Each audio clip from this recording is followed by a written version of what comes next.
Siya ni Marivic Bataoy from Gregorio del Pilar. 3 months ko pa di nagkastuya ko, nanglugi nga, nagurigor tapos yung Pandakti Hospital. Tapos diya, aduti nang nangyari. Tapos si Jima kapag naak talagang gusto yun. Sala siya ti parents ko, no? Apay. Hindi nag-iskwin na ako talagang aduti experience nga. Uy, pilay. Siya aglano nung tutudo hindi. Tuminakalaan ti kakapsat ko, no? Parents ko. Hindi ko nga talaga oray no, ubaan naklata. Siyempre, agtutudong arot ko kahit mga maka-eskwela.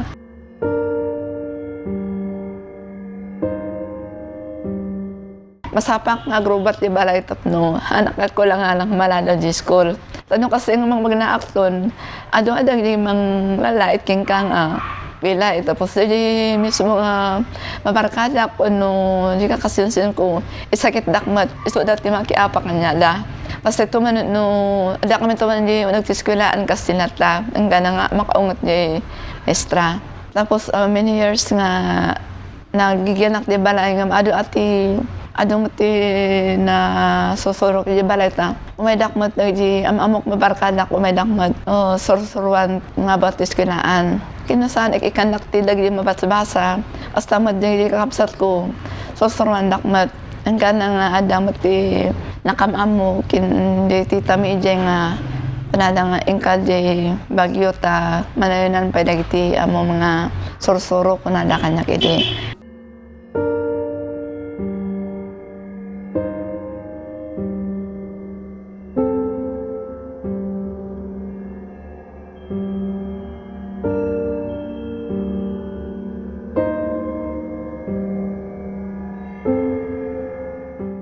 Pinalubosan lang mo ti parents ko. Ang gana nga nagkanak 2 years di Baguio. Tapos idinalpas 2 years napanak ditoy. Ang tahanang walang hagdanan po ay ang founder niya ay si Father Bernard Raas. Dito po siya naka-assign noon sa Vigan dahil siya po ay isang misyonaryo, SVD, na galing ng Switzerland. So ngayon, bumalik po siya sa Switzerland pero tuloy pa rin po yung projects, services na ibinibigay po ng tahanang walang hagdanan para po sa may mga kapansanan.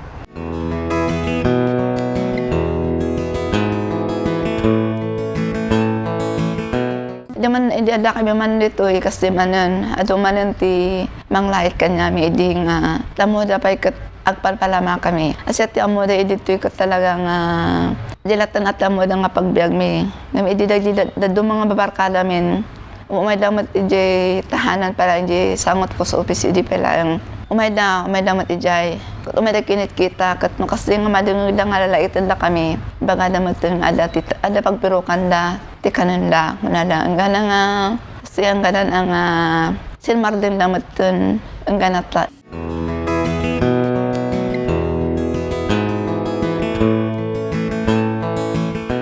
Nung nakatira po ako sa kanila and then I tried to live the life and then I started to understand ano talaga yung buhay ng isang may kapansanan. Dahil po sa kanila, na-deepen yung aking appreciation sa aking pagkaako bilang taong may paa, may kamay, at naglalakad.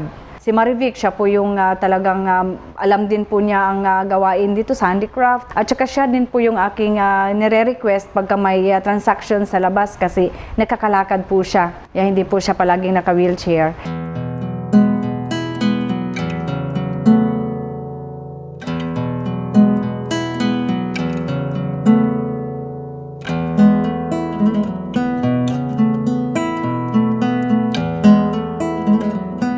Adamat naman minsan, adamat di na malungkot ka, minsan adamat di hanmi nga pagkinawatan nga mapalabas si 30 mo kwa mayat man ang kanya mitoy. Ngam nabat mo ti mabarkada mi ditoy mayat awam mismo mo nga isakit na kami taglalaw ta amo damat no kasano ti panagbiag mi dito unog.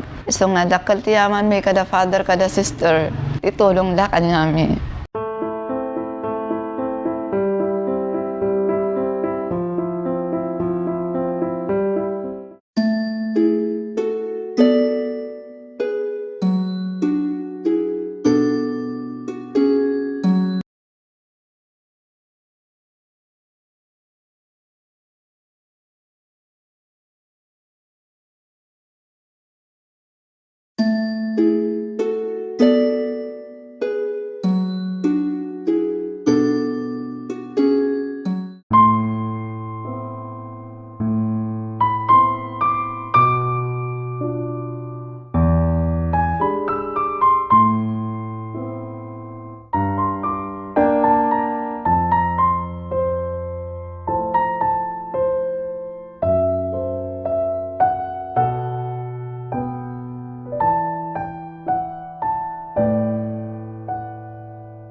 siya ni Victor Lagoy. Pinanganak ako sa Baguio. Tapos, hindi naikat ni tatang ko trabaho na di Baguio. Imalis kami dito La Union. Awang kami di pagtrabaho na di Baguio. So, ikat trabaho na di, may kami di La Union. Di nga nagkuha ni tatang ko ti trabaho na ka.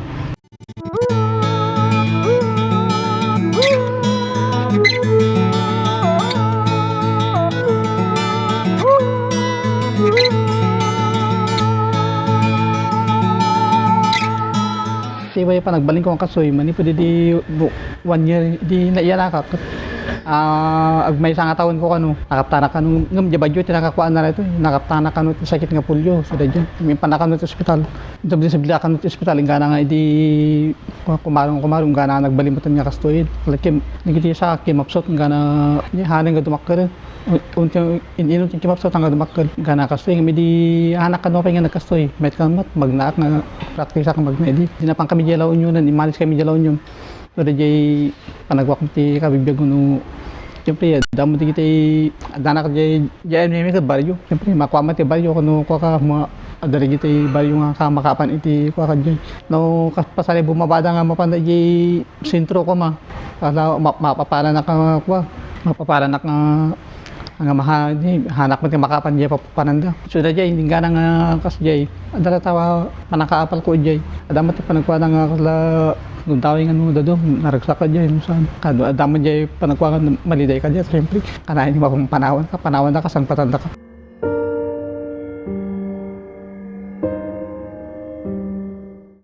Hindi madali yung may kapansanan, pero nandoon po sila and they are happy na they can still smile despite the handicap and they are really trying to say, I am alive and I am here, yeah?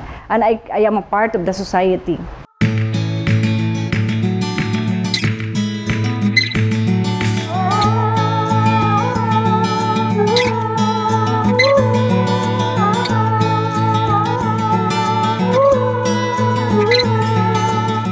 Ada time amo ka nang ibaga nga dati ko di Baguio kami, training di Baguio. Baga nang kahit mati papan di Baguio ta iserak ka jay kunana. Sige mangarod unak tadi. Pares na ka inserak di Baguio. Ang diyanak di Baguio sa San Lorenzo, nag-training center. Di nag-training center nga ka jay di nalpasa ka nang kakwa jay. Nagsubdinak man jay La Union. Di ka jay nagyanak man La Union. Gana manong nga taon ko jay saka mo manong taon ko jay man nga nagigyan. So adaman dito nangawis kanya ka na adali ko ajibigan ko na. So nga di ka inayaban na baga na agpalasin taga pala ajibigan tabarang no ko kunan. Minalas ko mati nagapla ito ka nawat nak man iti pakadwa nga dato sa dayay. So nga dayay taga po nga darak ditoin nga ako. Dito sa bahay, sila po yung naglilinis. Wala kaming mga katulong. Sila yung nagluluto, silang naglilinis sa kapaligiran, silang nagtatanim, silang nagagarden. Marami po kaming handicraft na produkto nila. Hindi po madali, pero they are very patient. And really, I would say, they are really very able persons. And I really salute them. And I appreciate them.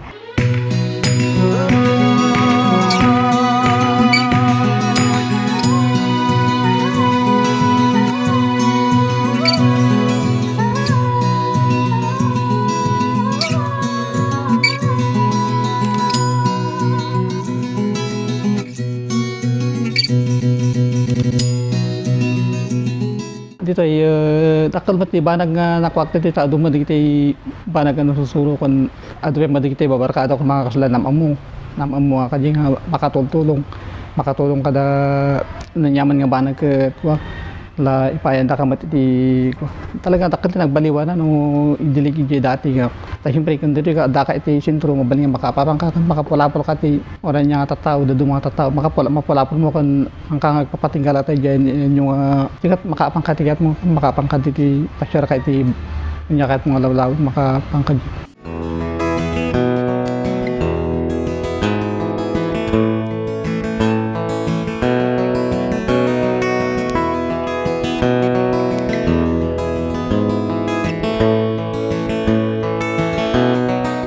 Yung bang vision ng aming founder na makatulong doon, maging manurture yung kanilang buhay at makatulong doon sa kanilang paglago bilang tao. Talagang napatunayan ko po na buhay sa kanila. Yeah? At saka yung pagiging how they try themselves to really live the life as happy as they can be. Of course, sharing the pains together. Si Victor din, very patient. Yeah? Doon po siya po yung tagatuno ng aming tambu para sa handicraft.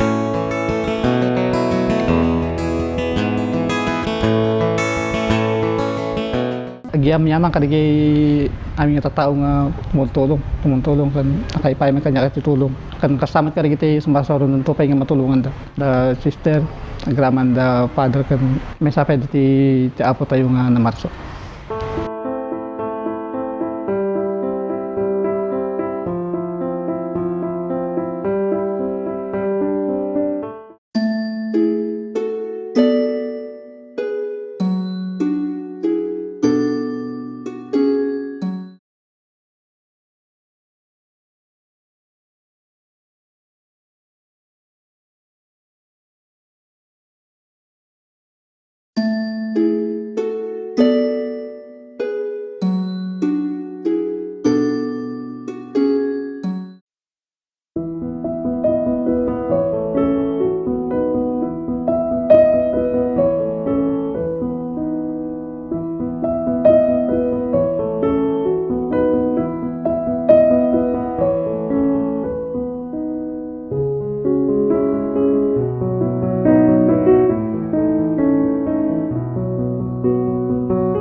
Syakbat ni Glacy nga sidingan taga Concepcion Gregorio del Pilar.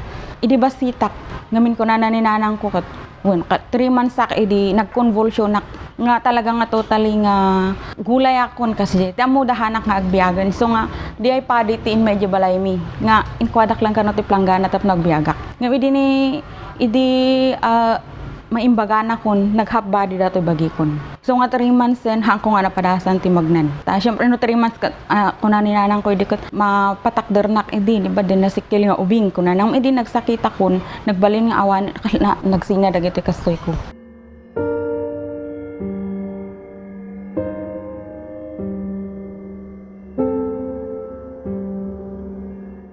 Gadi makdakela ko na ninanang ko nga agtultulidak kano lang idi. Agtultulidak lang idi datarmi nga kawayan. Dagiti mistra ija ayan mi kuno dapadasom ti panagbasa. Ngam half di lang tinto da bigat lang ta. Kada malam nga mi nga agtudo ko den ti balay mi adati waig na. Tapnohan nga madanom hangka nga makati danom punan na. So nga half di lang hangko nga naanusan ti 1 year hangko nalpas ti grade 1. Aging gana nga nagsardengak gapumot lang ide kasladay ko na naniman ang maribik nga kwa. Nga di dilaw. No padak nga ubing timang dilaw kanyak maawatak kasi ubing kami. Ngem no nataingan ti kalragi di adanakem nat isuda pa ti kuang kaslay bagada nga igagagaram nga agkudkudong ka. Igagagaram nga kaya na ti magnaday tang masadot laeng. Ngem kinapudno na napalalo nga ayat mi nga makapagna kami kuma. Ngem awan hami nga maaramid kasi datoy nga road kasoy mi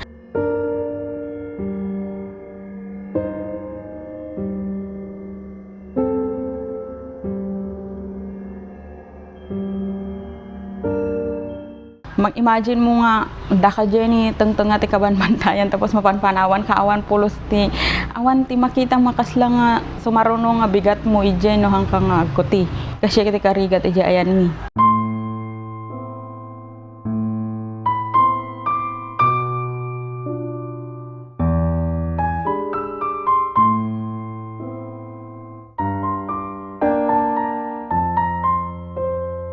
Nag-applyak dito Inmayak dito di 2002 idi adak dito syempre ado tinasursurok nga hangko nga pagarop nga maaramid.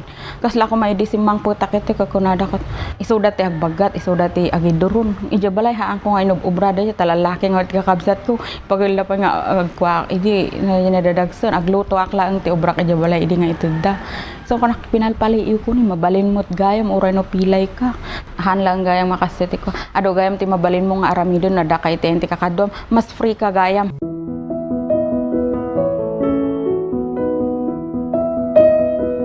Pagarop di dado mga tao ano pilay ka ano bulag ka kat apang ka lang agdaw-dawat kasi ngam han mimot ko na nga nabaknang kami nga datoy tahanan ngam hay pagpanakil mi nga ti kankanon mi ti inal daw kat naglingutan mi. Yung produkto namin, yung makukuha namin sa handicraft, yung sales doon, they shared it together. Wala pong isa sa kanilang mas mahina na maliit yung tatanggapin. Hindi po. Kung ano pong matanggap sa isa, tatanggapin po ng lahat. Si Glessy po, magaling po siyang magtahi. Ang galing niya. Tahi at saka yung handicraft, magaling din po siya. No? Dito kadami dito ni kala naglalaok no maminsan maldaangan ka syempre na marigatang katrabaho mariknam ti mabannog nga madala ta mo supapak na kon adagaruket amin agtudtud nga lo madala ta ragsak nga sukat na kasi hanlang nga da kami ti kasasaad na. Ninanais ko po na mas marami pa po sana yung maka-experience ng buhay dito sa tahanan.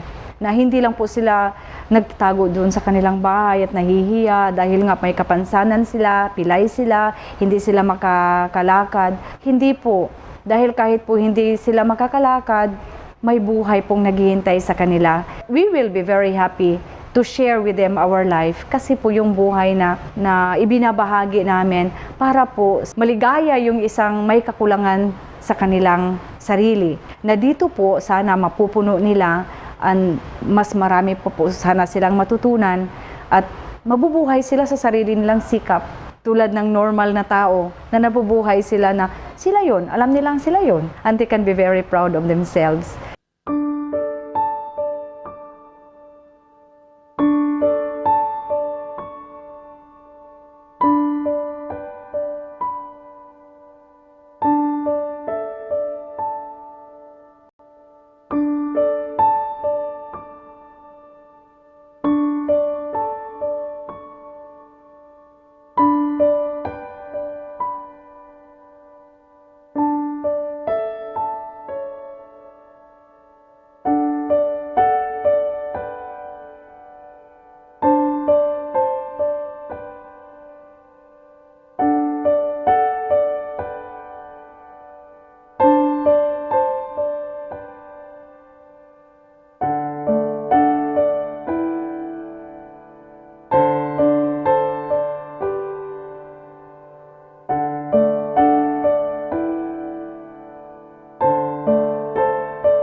Siyak na maribik bataoy agigyan iti tahanan walang hagdanan inbigan Ilocosur.